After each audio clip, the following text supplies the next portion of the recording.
салом бинандагони азиз, ҳаводорон ва мухлисони доимии барномаҳои телевизиони Регар. Ин барномаи равзанаи андеша аст ки боз манзури хонадони шумо мегардад ва дар барномаи имрӯза мо дар атрофи мавзӯи истифодаи либосҳои ғайр аз қабили сатру ҳиҷоб суҳбат мекунем ва дар оғоз ман меҳмонони барномаро ба шумо муаррифӣ менамоям. Дар барномаи мо ташриф дорам мудири шӯъбаи корбозанон ва оилаи мақомоти маҳаллии шаҳри Турсунзода Хуршеда Уракова. инчунин дар барномаи мо ташриф доранд директори муассисаи таълимии рақами 96 шаҳри Турсунзода Мунаввара Ҷобирова. ҳамчунин дар барномаи мо ташриф доранд ҳамчун як зан модар тарбиятгар Қутбия Наимова аз ҷамоати деҳотии Қаратоқ. ҳамзамон дар барномаи мо ташриф доранд раиси суди ноҳияи шаҳри Нав Саидзода Муҳаббат Шералӣ. хуб, ман бори дигар қудуми мубораки шуморо бар ин барнома хайрамақдам мегӯям ва имрӯз мо шумо пайваста кӯшиш карда бошем ва то тавонем суолҳои худро ба коршиносони барнома пешниҳод бисозем ва дар атрофи рӯй овардани занону бонувон ба либосҳои ғайр аз қабили сатру ҳиҷоб суҳбат карда бошем.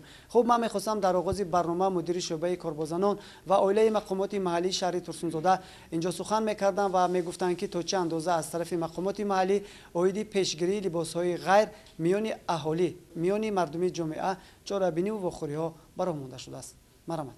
чуноне ки инҷо шумо қайд намудед, мақомоти иҷроияи ҳокимияти давлати шаҳри Турсунзода алалхусус шӯъбаи корбозанон ва оила дар асоси нақша чорабиниҳои тасдиқ гардида аз ҷониби роҳбарияти мақомот корҳои фаҳмондадиҳиро дар шаҳраку деҳот, муассисаҳои таълимӣ, коллеҷу литсейҳо ба роҳ мондааст.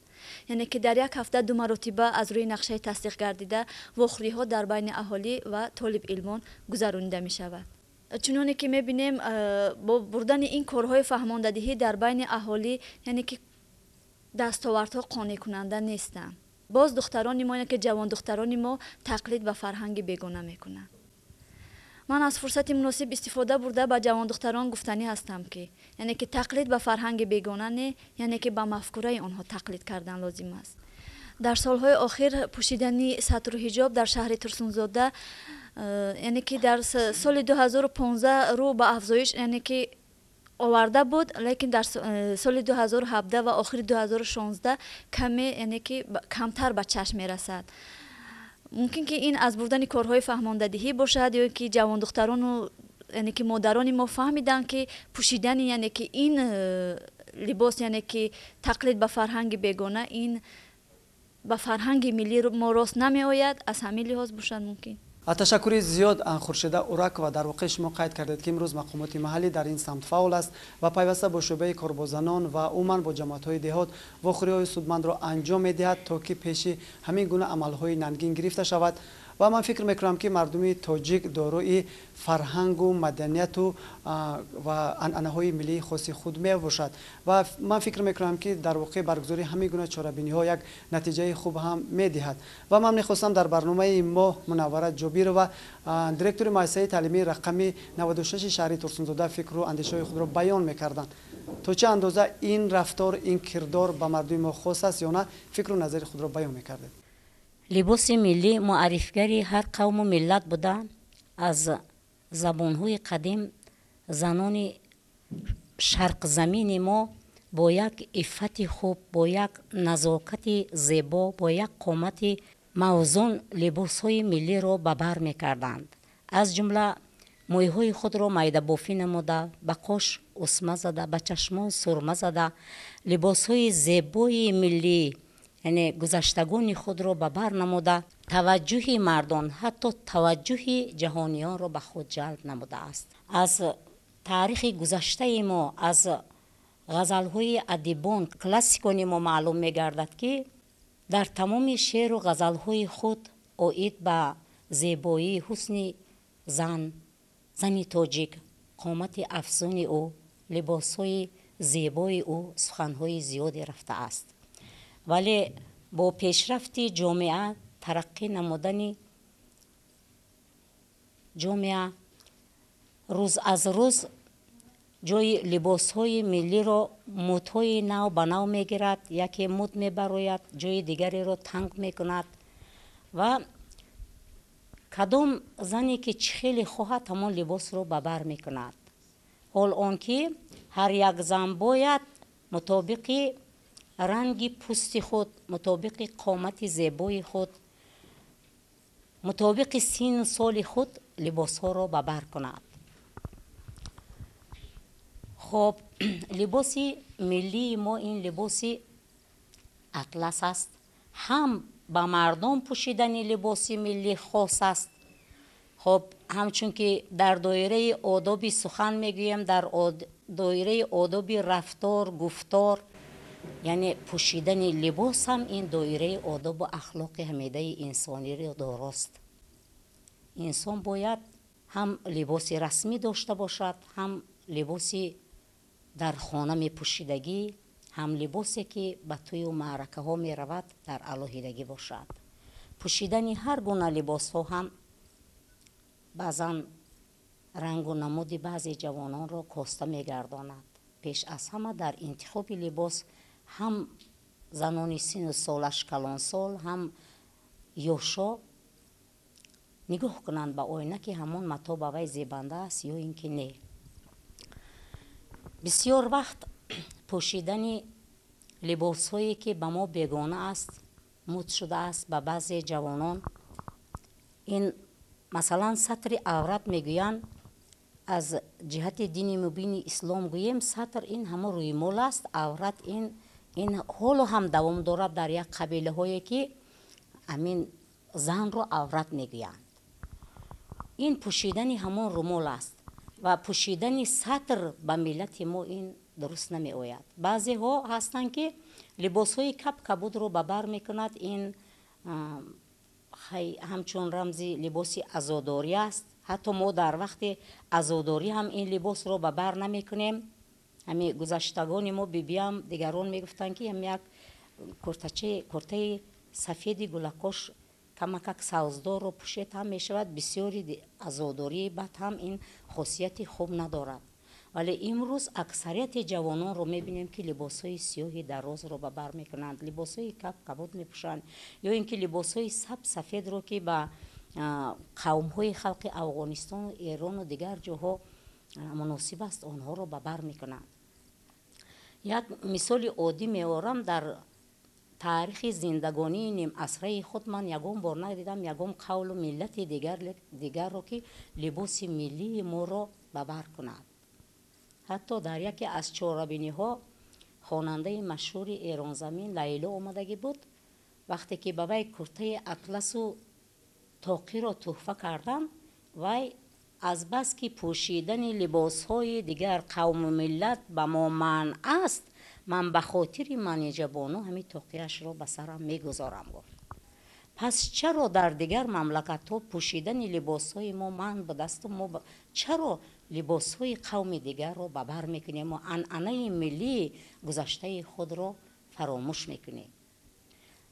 خوب، تشکر زیاد منوره جابیرова از اشتراکتان سپاسگزاریم. و بینندگان عزیز، برنامه روزانه اندیشه ادامه دارد و چخیلی که من در بالا معرفی کردم، امروز در برنامه ما تشریف دارند رئیس سودی ناحیه شهر نو سیدزاده محبت شیرعلی.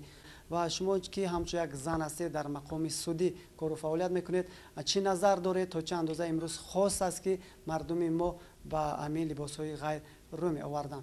میخواستم فکر و نظر خود را در سمت استفاده لباس های غیر از قبیل سطر حجاب بیان میکردم. همین مفهوم زن با زیبایی هم معنا است، تومن است و زیبایی یک گویم صفت یک بیرونه آدم نی، از همه چی باطنن چی ظاهرن چی از پوشیدن لباس باید زن تاجیک فرق کننده باشد.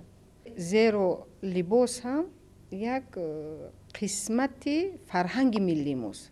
طرز لباس پوشی هم معرفگر فرهنگ ملی ماست.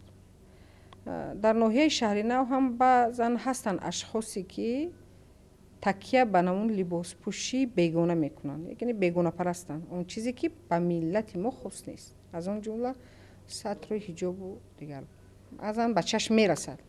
لیکن در همه حالت مقامات اجرایی حکومت محلی، دولت ناحیه شهر نو و اینچنین بخش کارگزاران در همه واخوری ها وابسته به همین پوشیدن لباس ها یا رو آوردن جوان دختران به لباس های بیگانه سخن میکنن تا که آنها را آگاه سازند که در گذشته نه چندان دور گذشتگان ما چه خیل لباس میپوشیدن. همه ما یاد داریم که بابای بیبی های ما چه خیلی لباس میپوشیدن. همون دوره هم عین شکل همین تاجیکستان بود و همین مسلمانی بود و همین زنان تاجیک بودند. در سر فرض کردیم اون پیشتر اکثری وقت قسمت جنوبی کشور همون دوکه‌ای بود. حاضر یک نوعهای نوی اون پیدا شده است با نوعهای دیگری ترقی کرده. اون دوکه سفید یا رویمال سفید اثر میکردن. چی میشد که دختران ما هم از همین باید کناره‌جویی نکنند. زیرا لباس سیاه پوشیدن، روی را پنهان کردن، این چیزا خاصی ملت ما نیست و با عنعنه ما یگان ارتباطی ندارد. عنعنه نیاگان ما همه میداند که مردم تاجیک مردم کهن بنیاد است. فرهنگی بوی و قدیمی دارد، فرهنگ رنگین دارد. من چند طوری که در بالا قید کردم، طور پوشیدن لباس هم یک قسمتی فرهنگی ملی ما رو تجسم میکند و با پوشیدن لباس خود جوان دختران ما در عرصه جهانی ملت تاجیک رو معرفی میکنن که تا چه اندازه خلق تاجیک یا دختران تاجیک همون اشعاری گوییم که عنعنه های ملی خود را پاس میدارند. از این لحاظ بسیار خوب میشد که دختران تاجیک آن لباسی رو ببر کنند که پیش از همه باید زیبنده باشد. بعداً یک کلمه معمولی هم است، آداب شرقیانه. از همین چیز دختران ما باید دور نباشد. یعنی همون آداب شرقیانه میگم، این در پوشیدن روی نیست، در پوشیدن لباس سیب سیاه نیست، لیکن در انمون پوشیدن لباسی هست که ترنمگری فرهنگی ما تاجیکانی که آری و تبارمون کهن بنیادمون کهن نژادیم. برای همین بسیار خوب میشد که دختران ما همین لباس های ملی را که ببر میکنن در یک جایگی با لباس های اروپایی همین یک چیزی را انتخاب کنن که خاص هم به فرهنگ ما باشد، یعنی از فرهنگ ما دور نباشد. طوری که معلم از قید کردن نیم اوریان و این هم به فرهنگ ما خاص نیست، لیکن باید همین خیلی انتخاب کرد که همون لباس به سین و سال به وضع خودی همون آدمی که در جامعه چی وظیفه رو اجرا میکند با گویم سیمای آدم باید زیبنده باشد. در انتخاب خود لباس چقدر باید که دختران احتیاط کنند. تشکر زیاد باری دیگر سعیدزاده محبت شیرالی. شما که امروز در اطراف پوشیدن سطر و حجاب و آوردن لباس‌های بیگانه نزد اشتراکگران و بینندگان تلویزیون رگر تاثیرات خود را بیان کردید. تشکر زیاد. برنامه ما ادامه دارد و بینندگان عزیز در برنامه امروزه روزانه اندیشه قطبیه نعیم و همچون یک نفر زن مادر تربیتگر از جماعت دیوات قره‌طاق در برنامه ما تشریف آوردند و میخواهند فکر و نظر خویش را درباره سنت و عنعنه‌های نیاگان ملی به ما و شما و به بینندگان بیان کرده باشند. مرحبا. چنانه که من در اینجا معلم‌ها گپ زدن، گپ‌های بسیار به معنی زدن درباره فرزندان ما، درباره دختران تاجیکی ما، بسیار گپ‌های به معنی زدن. چنانه که من زن هستم، مادر هستم، منم تربیتگر 4 فرزند هستم. از همین سبب من هم طرفداری همین سخنای همین کسا باید که دختر خودش گل هست، زنی تاجیک باید خودش گل هست، زیبایی را پروردگار خودش در حسن و جمال خوشرویی، تازگی، شرم و حیا، لباسی عنعنه ملی تاجیک میپسندد. من هم که باشم مادر تاجیک همین را میخواستم که چنونی که دختران زیبا داریم در تاجیکستان ما، در ایگر ما، باید هر یک و زن باشد خوب دختر باشد باید که با خود مناسب لباس انتخاب کند، چون که لباس زن را یا که دختر را رنگش را به خود مناسب میارد. از همین سبب باید که ما مادرها همه وقت فرزندا را نصیحت کنیم، تربیت کنیم و بگوییم که من به این راه نروید، به این راه روید، ما این لباس نپوشید چون که این لباس ما نیست، زیبنده برای ما نیست. باید که ما همه وقت لباس تاجیک انتخاب کنیم، چون که جناب عالی امسال سال جوانا اعلان کرد باید که همه زن همه دخترها با لباس اطلس باید که در رایون باشد، در مثال گم یک توی باشد، یک جمعیتی باشد، باید که با لباس ملی اطلس باید باشد. راستی گپ بیبیانی ما پیش بدن، راستی گپ من همین سرگذشت خودم را نقل میکنم.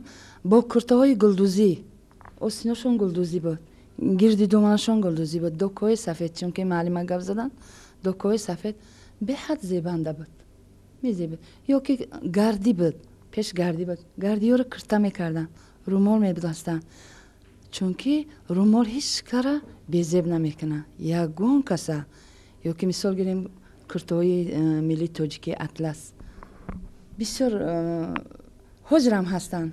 حجرم در نوروزا من همون لباسایی که از دوره پیش هست، عروسیم هست، مثال گیریم از دوره جوانیم هست، در یک نوروز شوه یا که مثال گیریم یگون چورابه فرهنگی شوه، من این را البته میارم، چون که من میخوام که همین دخترها زنها همین را بینن، بگن که همین چیزا بوده پیش، باید که همون عنعنه ملی را از سرنا با موز باید زنده کنیم. تشکر زیاد قطبیه نعیمова. در واقع شما نیز امروز اشتراکچی برنامه روزانه اندیشه هستید و نزد اشتراکداران فکر و اندیشه های خود را بیان می‌سازید. بینندگان عزیز، چخیلی که از رفت صحبت با کارشناسان معلوم می‌گردد مردم تاجیک دارای فرهنگ پرغناوت و دارای فرهنگ و عنعنه‌های ملی خود میباشد. پس ما و شما را ضرور است که پیوسته جهد و تلاش نماییم تا که انمی گونه فرهنگ‌های ملی ما که افاده‌گری ملت تاجیک است باز هم عمر دراز ببیند و باز هم ما حمایتگری آن باشیم. و خوب بینندگان عزیز، در برنامه ما چخیلی که اینجا جوانان فعال هستند از کالج آموزگاه‌های شهر ترسونزاده تشریف آوردند و می‌خواستم سوال‌های خود را با کارشناسان برنامه، با رئیس سودی ناحیه شهر نو سیدزاده محبت شیرعلی، با مدیر شعبه کاربازان و عائله نزد مقامات محلی خورشید اورک و با دیرکتور مؤسسه تعلیمی رقمی 96 منوره جابیر و با مادر عزیز قطبیه نعیمova سوال‌های خود را پیشنهاد بکنید و تا در این برنامه به خود چیزی برداشت کرده باشید، یعنی که با سوال‌های خود اویدی ببر کردن لباس‌های غیر و مدنیت خاصی ملت تاجیک امروز تاریخی بیش از چندین هزار ساله دارد به خود یک معلومات بیشتر گرفته باشید. مرحمت، سوال‌های شما با کارشناسان برنامه. درست قید کردید که از قدیم الایام تاجیکان ما تاریخ دارند، فرهنگ قدیمه دارند و لباس ما این اطلس است، چکن است و هر یک زن تاجیک در دوره های قدیم انامین لباس های ادرس و چکن را ببر میکردند که این زیبی زن و بانوانی تاجیک می باشد. و من چنین سوال دارم که برای چه حاضر جوانان ما بیشتر به لباس پوشی اروپایی یعنی که تقلید میکنن، میل میکنن، این از چی سبب باشد؟ و پیشتر ببینید که بیشتر دختران ما همه لباس های ملی میپوشیدند، ادرس میپوشیدند، اطلس میپوشیدند. این زیبنده فکر میکنم به دختر، به بانوی تاجیک هست. با سوال شما جواب همین را گفتنی هستم که در وقت بردن کارهای فهماندهی، وقتی که با جوان دختران هم صحبت میشوم، یعنی که دخترانی که همون لباس سطر و حجاب را ببر کرده اند از آنها پرسان میشوند، آنها آن مؤسسه تعلیمی که تا صنف 11 هست آنها از آن نگذشتند، یعنی که معلوماتی کافی ندارند درباره پوشیدن سر و لباس. و بعدا آنها بسیار فیلم ها یعنی که فیلم های ترکی را تماشا میکنند و تقلید بر همین فیلم ها و یعنی که به همون اکتیورهای همین فیلم های ترکی کرده لباس های همین عرب و ترک را ببر میکنند. ولی آنها از فرهنگ ملی، از فرهنگ و از تاریخ تاجیک خود یعنی که تاجیکستانیان خبردار نیستند، چون که آنها در مؤسسه های تعلیمی علم نگرفته هستند. هست جوانانی که لباس اروپایی ببر میکنن، جوان دختران، لیکن لباس اروپایی تا اروپایی دولت. من طوری که در بالا ذکر کردم فرهنگ این هستی ملت است و طوری که گفتم لباس پوشی هم یک قسمتی فرهنگ است. یگان جای بعد داشتم نیست که در بعضی چوربینی ها لازم می آید که لباس اروپایی ببر کرد، لیکن آن لباس اروپایی که گفتم که با آداب شرقیانه ما مناسب باشد، یعنی اوریان نباشد. این اندیشه من است من این رو به سر کسی بار کردنی نیستم. به اندیشه من فکر میکنم که آن لباسی را باید به بر کرد که از آداب شرقیانه ما دور نباشد. هستند لباس های اروپایی که پوشیدن اون لازم است در بعضی موارد، در بعضی حالت ها، لیکن همون اندازه نگاه داشتن در کار. اندازه نگاه دار که اندازه نکوست، هم لایق دشمن است و هم لایق دوست. برای همین همون اندازه را نگاه داشتن بسیار خوب میشد برای جوان دختر. چنانه که من رئیسا گفتن باید در دایره آداب شرقیانه باید همون لباس رو ما پوشیم. من در بالا هم گفته گذاشتم که تنگ و تار نباشد، من نیمش ریز میگم که وای نداشته باشد. خیلی حاضر بسیار من کارخانه ها آورسادن لباس های خوب و از آن و پایان، لیکن ما هوای رو پیشنهاد میکنیم. همون لباس هایی که از طرف وزارت پیشنهاد شدگی است همون هم میبرن دخترکای ما با تنگ میکنن و میبرن و کلته میکنن. من این از جهت خاص مدنیت ملی شرقیانه ما نیست، باید از آن و پایان باشد. ما هم در بعضی چاره‌بینی‌های سیاسی این به برنبودن لباس اروپایی خیلی درست پوشیده و یک کسنی آدم رو زیبا میکند، زیبا نشان میدهد. در بعضی چاره‌بینی‌ها در بعضی موردها پوشیدن و هم حتمی است. نه که این خیلی که در من گفتم وای معیار دارد. در خانه باید انسان لباس الهیده داشته باشد. حتی وقتی که خواب میره در جایگاه خواب هم طبق گیگین سانیتری باید لباس الهیده باشد انسان. در جای کار بعضی زنهای ما هستن اما در خانه کار میکنن، اما کتی شب خواب میروند، سحر با همون کتی میخیزن کوچه با میگردن، بچهش مینماید. این بعضا من میگم ای معلم چی کار دارید؟ میگن نکی زن باید در همه جهت خودش رو نگاه کند، هم به پوشیدن لباس. این به شوهران هم خاص است، به شوهر هم خاص است. این سوال من چنین است که همین به زنهایی که لباس سیاه میپوشن با آنها یگام کارهای فهماندهی میکنن یا نه؟ شعبه کار با زنان و اویله در اساس نقشه چاره‌بینی، یعنی که همه روز کارهای فهماندهی، آیده پوشیدن صدر و حجاب کارهای فهماندهی میبرند و چنانه که پیشوای ملت برای بیدار نمودن حسی و تندرستی فرهنگ ملی، یعنی که در تمام شهر و ناحیه ها، یعنی با بافتن ادرس و اطلس بافی کارگاه ها، یعنی که مرکز های تعلیمی گشوده شده است. شعبه کار با زنان و عائله در بردن کارهای فهماندهی، یعنی که با زنها مراجعت میکنیم که بر همین مرکز ها آمده، یعنی که تا پوشیدن چنین سر و لباس فرهنگ ملی خود را یاد گیرند و بافتن ادرس و اطلس بافی شغل کنند. و امروز میبینیم که در شهر ترسونزاده 4 کارگاه، یعنی که 4 مرکزی تعلیمی اطلس و اطلس بافی فعالیت دارد. بسیار زن‌های که 60 نفر زن‌های ما در این کارگاه ها تعلیم گرفته استادند، یعنی که این هنر را از خود کرده استادند. تاریخ پیدایش صدر از کجا پیدا شد و کی به تاجیکستان وارد گردید؟ به همگان معلوم است که با به دست آوردن استقلالیت، با به دست آوردن صلح و ثبات کامل، امروز در سراسر تمام دنیا یک مرحله جهانی شوی است. یعنی تکنیک و تکنولوژی نوترین با واسطه شبکه‌های اینترنتی، شبکه‌های اجتماعی، تمام چیز با یک سرعت کیهانی پهن می شود. با اندیشه من سبب بعدی به دست آوردن صاحب استقلالی و پیدا شدن همین شبکه‌های اجتماعی، گشوده شدن سرحدها، مردم با همین فرهنگ بیگانه آشنا شدن. امروز ما باید همون شبکه‌های اجتماعی یا با اصطلاح اینترنت رو تنها به کدام معنی باید استفاده بود؟ تنها به فایده کار، به فایده خود همون شخصی که اون رو استفاده میبرد. لیکن صد افسوس در بعضی مواردها جوانان رو میارند به لباس‌های بیگانه، به فرهنگ بیگانه، به عرف و عادت‌های بیگانه، یا اینکه من جوان پسران برای شامل شدن به هر گونه حزب و حرکت‌های اکستریمیستی. برای همین من فکر میکنم که سبب سر زدن یک پیدایش همین حجاب بعد یعنی جهانی شوی و پیدایش یعنی شبکه‌های اجتماعی اینترنت بعد در بین جوانان همین چیز پهن شد. بعدم بعضی از شهروندان ما وقتی که سرحدها گشوده شدن سفر به مملکت‌های خارجی کشور داشتن، با اون مملکت‌هایی که در اونجا این چیز معمول است، از اونجا رفته همین چیزها رو آوردن در بازار و در مغازه ها به سودا برآوردن.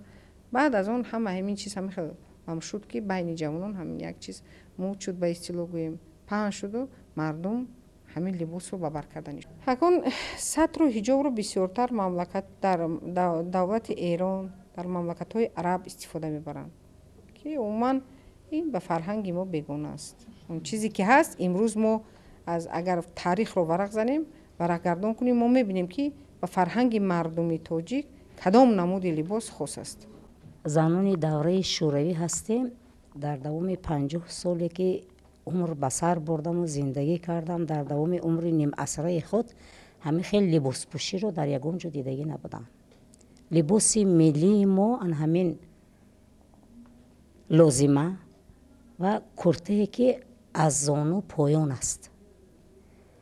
اگر اکثریت نظر افکنده باشید همون لباسای دراز همین قدر قد و قامت همون زنها رو نهایت بی‌زیب نشان می‌دهد. در دوره شوروی و لباس‌ها رو یک مردم میده ملت می‌پوشیدند. باز در اینجا می‌بینیم اکثریت زن‌های ما با خلط‌های خانگی به کوچه می‌برویند و خیلی کرته‌هایی هست که ویها کیسته دارد. این به مدنیت ملی لباس پوشی ما خاص نمی‌آید. روح دیگر وارد شوی این نمیچ خیلی که رئیسه گفتن با روح پهن نمودن شبکه‌های اینترنتی داشتن معرفت پستی انمو استفاده تلفن‌های موبیلی پدر و مادران ما است که نمیدونن که کودکان از آنجا و کودک به مانند یک خمچه است، خواه زن باشد خواه مرد به کدام طرفی که خم کنی هم طرف رفتن میگیرند. انمی چه خصلت رفتار است دایره لباس پوشی می آداب و اخلاق می چه خصلت های ناجای هست به واسطه انمی شبکه های اینترنت فرزندای امروزه ما میگیرند و تلقیدکاری بر رویه هوایی میکنند. من با مادر عزیز قطبیه میخواستم سوال کنم. آنها همچون مادر فکر خودشان را به ما گفتن. اگر شما همچون خوشتومن کلیم داشتید بعد از تویداری پسرتون کلین شما در درون خانه لباس های اروپایی در بر کرده میگه مناسبت شما رفتار شما چگونه میشه؟ رحمت فرزندی عزیزم، من برای سوال شما چنان پاسخ میدم که خدا به شکر من 3 کلین دارم. 2 کلینم 10 سال شد، کلین مایده که من 9 ماه شد. نیکی راست گپ کلینای منم اما کلینی کلونیم که ای شهر میاره لباسی همه اروپایی میاره. من یک سخن میکنم میگم بچه‌م شما بسیار نفیسه، شما بسیار نفیسه کیده. من میگم این لباس ات نمیزیبه. نیکی کلینی دیگریم فقط لباسای یا قداری با زیبی شروع میپشه. خیلی تربیه از همون کلون خانه سر میشه. چون که هیچ محل من فرزندم درباره لباسی اروپایی من و یارا بسیار گرم نصیحت کنم نه که در لباسی تاجیکی همیشه خودم من طرفدار اون هستم کلین هستم مصلحت میتیم. چون که من به قریبی توی کردم آدما که توی خانه من اومدن گفتن که کلینای قطبیه خشتومنش کلین. من خرسان شدم. من گفتم که من فخر کردم چون که دیدن کلینای من حوض را خوردن که همه خیلی فسانی خسرو زیبا کرتای یا قدار مولای من زوتی میگفتم پیش باز نمیدونم به لهجه شما چی میگم و همین خیلی قطعی موهای خچنا آرو دادن زیبا کردن در صحنه برآمدن. بهترین چیز بود. لیکن سخنی من برای فرزندا برای دخترها همین گفتنی هستم که چون که من زنی تاجیک هستم هیچ محل شما باید خفه نشوی.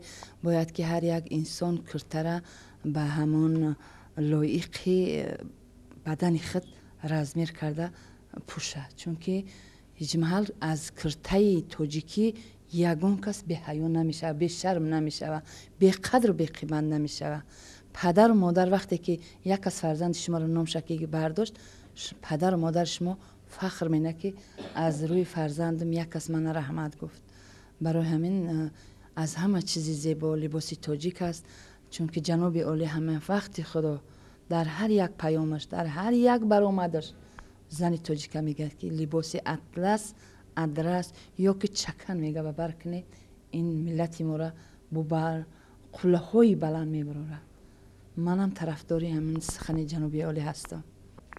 سوال برای رئیس سودی ناحیه شهر نو گفتنی هستم که شما به جوانان امروزه چی مصلحت ها میدهید که جوانان دوران استقلال ما یعنی که پیش برنده لباس های ملی و یعنی دوام دهنده کار و بنیاد و اولادان و اجدادان ما باشند و فرهنگ ما را یعنی که پاس بدارند. به همگان معلوم است که امسال با ابتکار به‌واسطه سردار دولت امسال سال جوانان اعلان گشت.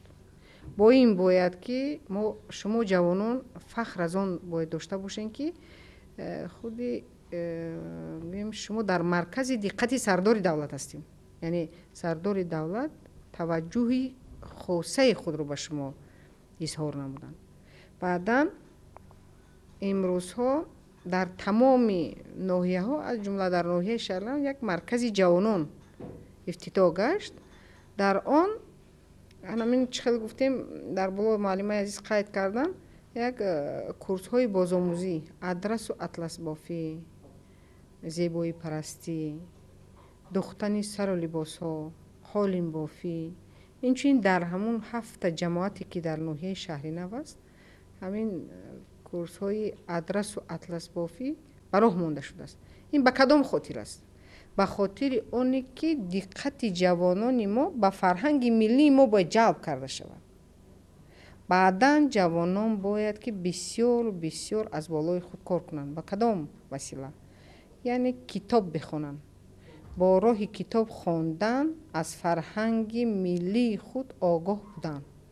از فرهنگ بای و رنگین خود آگاه بودن. تنها با راه کتاب خواندن، با راه از خود نمودن، از بالای خود کار کردن، در همون حالت ما میتوانیم گفت که شما جوانان ترغیبگر عنعنه و رسم و رسوم‌های ملی ما میشوید و دوام دهنده کار پیکار نمایندگان این ملت تاجدار خواهید شد.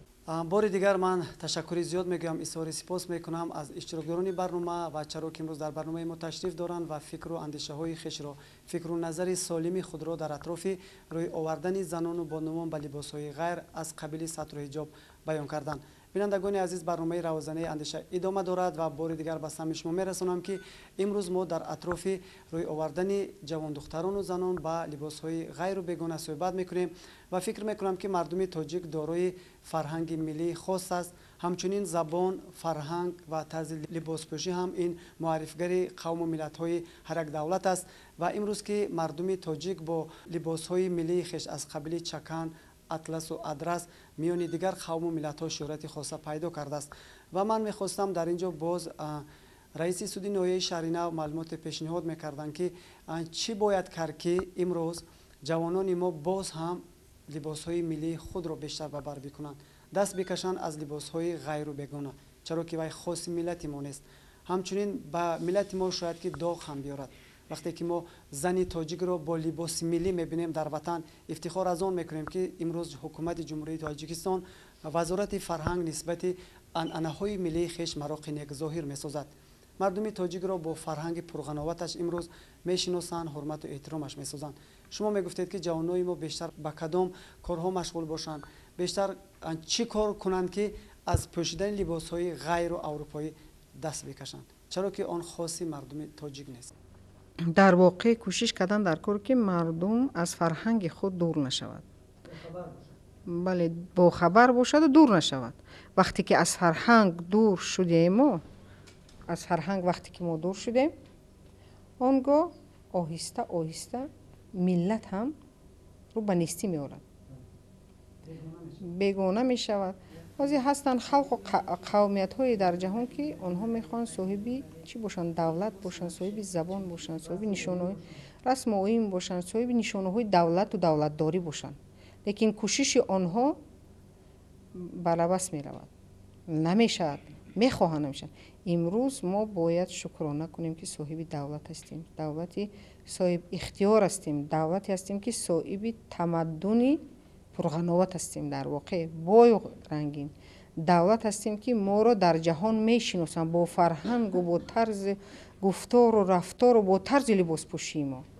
аллакой он амин матои атласу адрас дар тамоми ҷаҳон муаррифгари халқи тоҷик аст. ё ин ки куртаи зебои чакан гулдузӣ ки пештар бобои бибиҳои мо ба бар мекарданд, ё тоқии гулдузии ки бобоҳои мо ба сар мекарданд. дар ҳатто дар кишвари амрико агар равед, онҳо ба сифати гӯем як хотира, тӯҳфаи хотиравӣ талаб мекунанд ё хоҳиш мекунанд ки анами хел чизҳои қадимаро ба онҳо муҳайё созем. барои чӣ имрӯз ҷавонони мо такя ба ана ҳамин фарҳанги бою ғании мо карда наметавонанд?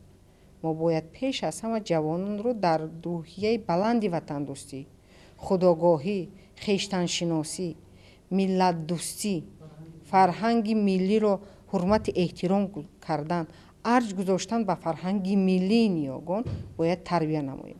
тарбия сар мешавад аз оила, мактаб, ҷомеа ва ҳар як аъзои ҷамъият бояд ки бетараф набошад. вақте ки ин ё он рафтори ношоистаеро ки мо дар ҷомеа мебинем, мо бояд онро маҳкум кунем. ҷомеа низ бетараф набошад. тавре ки мегӯянд бетарафӣ бадтар аз марг аст. барои ҳамин дар ана ҳамин рӯҳия агар мо ҷавононро тарбия кунем, мо метавон гуфт ки аз нав эҳёгари анамин фарҳанги бою ғании тоҷикии худ мешавем. барои ҳамин кӯшиш кардан дар кор ки фарзандони мо дар анамин рӯҳия тарбия ёбад, ба камол бирасад. мо тамоми давлатҳоро ба воситаи ахбори омма тамошо мекунем, лекин имрӯз таваҷҷӯҳи сарвари давлати мо ба ҷавонони имрӯзаи мо ниҳоят зиёд аст. бояд мо тарзе рафтор намоем, тарзе хонем, тарзе гуфтор намоем ки пайрави пешвои миллати худ бошем, яъне бунёдгари ҷомеаи ояндаи худ бошем. чунки дар тамоми баромадҳояш пешвои миллат муҳтарам имом Алӣ Раҳмон мегӯяд ки ҷавонон ояндаи миллатанд, бояд ба суханҳои ҷаноби олӣ сазовор шуданд он дар кор. аз зиракии сиёсӣ истифода бурда тинҷию осоиштагии мамлакат, давлату миллатро пойдор намуданд дар кор. хоб ба ҳар гуна роҳҳои беҳуда рафтан дар кор нест. духтаракон бояд покдомон шаванд, чунки дар оянда ҳар яки шумо модар мешавед, тавлидгар мешавед, фарзанд тарбия мекунед. ва насиҳати ман ба шумо ҳамин аст ки ҳамеша одобу ахлоқи ҳамида дошта бошед, ҳамеша тавлидгари либосҳои миллии хеш бошед, ҳамеша забони шумо ширину гуворо бошад. чунки агар забон ширин бошад, мегӯянд мор аз сурох берун мебарояд. бояд кӯшиш намоед ки дар ҳама мавридҳо сухандон бо одоб, бо тамкин бошед. ва маълума инҷо дуруст қайд намуданд ки ҷавонони имрӯза бояд аз болои худ кор кунанд. чӣ хеле ки мегӯянд аз тавлид то ба гур омӯхтан. агар илм омӯзӣ, яъне ки агар ҳам оила солим бошад, ҷомеа солим мешавад. духтаро агар ба худ касбу ҳунар гиранд, дар оянда пас аз оиладорӣ хор намешанд, яъне ки оилаи худро пеш бурда метавонанд. ва ҷавонони имрӯза гуфтанӣ ҳастам ки аз телефонҳои мобилӣ, аз ҳар гуна корҳое ки имрӯз ба гурӯҳҳое ки шомил мешаванд, яъне ки аз роҳҳои бад баргашта китобхонаҳои марказӣ ҳаст. ба он ҷо рафта аз китобҳо мутоила кунанд.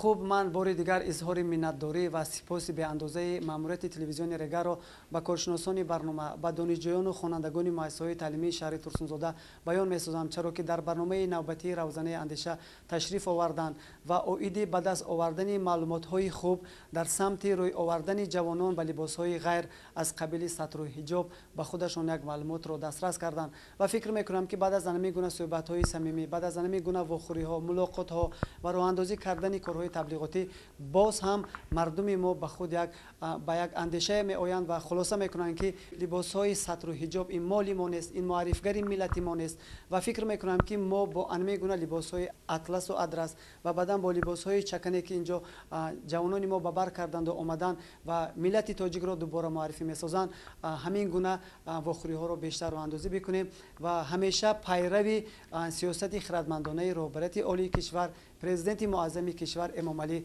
Раҳмон бошем. дар ҳамин ҷо вақти ба барномаи мо ҷудо гардида яъне ки ба анҷом мерасад, ман бо шумо худоҳофизӣ мекунам. хайр то барномаҳои дигар хонободу сарбаланд бошед.